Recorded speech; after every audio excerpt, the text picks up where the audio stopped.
Hari igihugu gito ku ikarita y'isi, ariko gifite umutima munini cyane. Ni igihugu cyanyuze mu bihe bikomeye, ariko nticyacitse intege. Ni igihugu cyahisemo kongera guhaguruka, kikiyubaka, kikongera kwizera ejo hazaza. Icyo gihugu ni u Rwanda. Igihugu cy'imisozi igihumbi, igihugu cy'ubumwe, igihugu cy'abaturage bafite imbaraga zo kubaka ejo heza. Nyuma ya Jenoside yakorewe Abatutsi 1994, igihugu cyari cyasenyutse mu buryo bukomeye.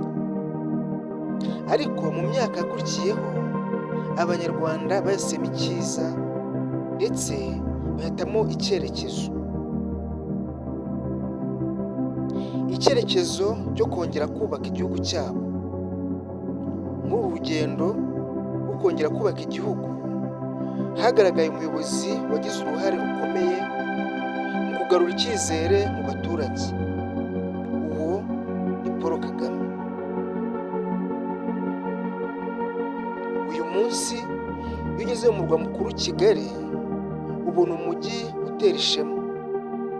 Imihanda myiza, isuku idasanzwe n'iterambere rigaragara ku maso.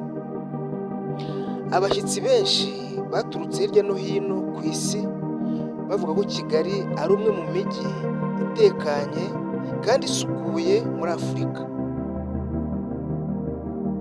Ariko iterambere ry'u Rwanda ntirigarukira mu mujyi gusa.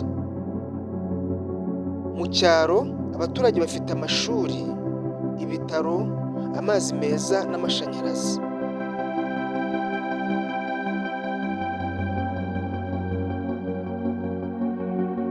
Abana bajya ku ishuri bafite inzozi zo kuzavamo abaganga, abahanga mu ikoranabuhanga n'abayobozi b'ejo hazaza.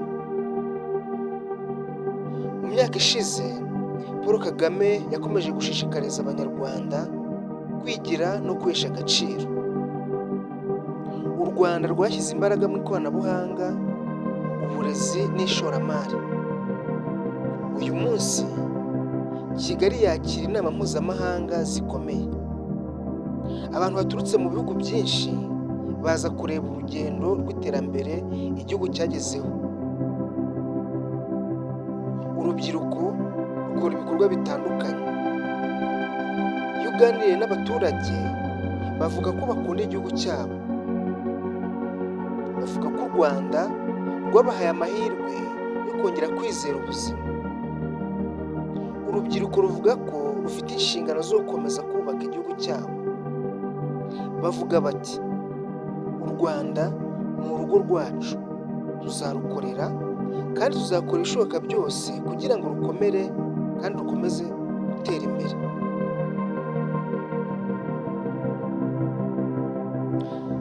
Rwanda nziza, igihugu cy'imisozi igihumbi, wanyuze mu bikomeye ariko nturacika intege.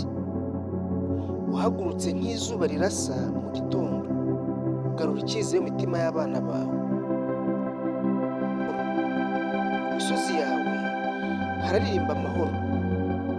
Mu biyaga byawe haravuka inzuzi nshya.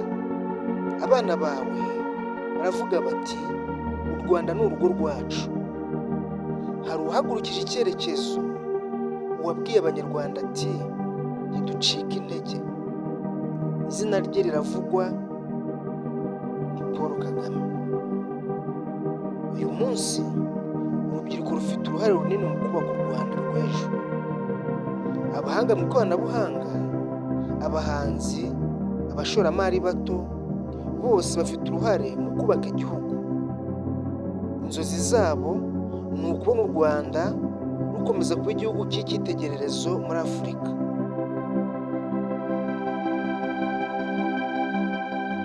Inkuru y'u Rwanda ni inkuru y'icyizere.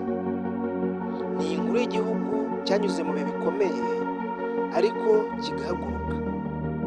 Ni inkuru y'abaturage bahisemo kubaka igihugu cyabo.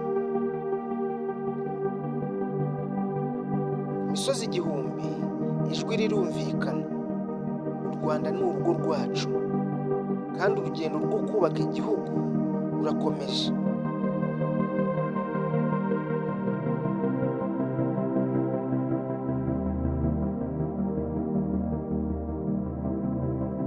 Komeza udukurikire ku rubuga rwacu rwa Inzozi n'Ukuri.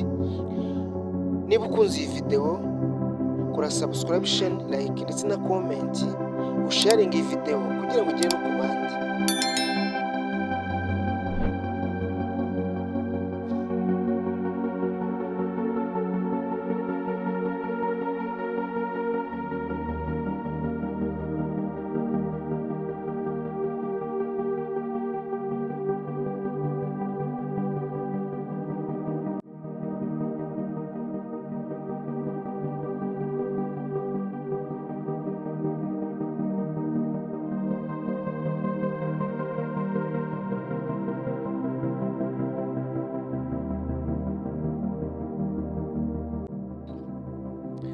Hari abantu bafite uburwayi bwo kutavuga ibyiza, bashishikazwa no kuvuga ibibi ku bandi.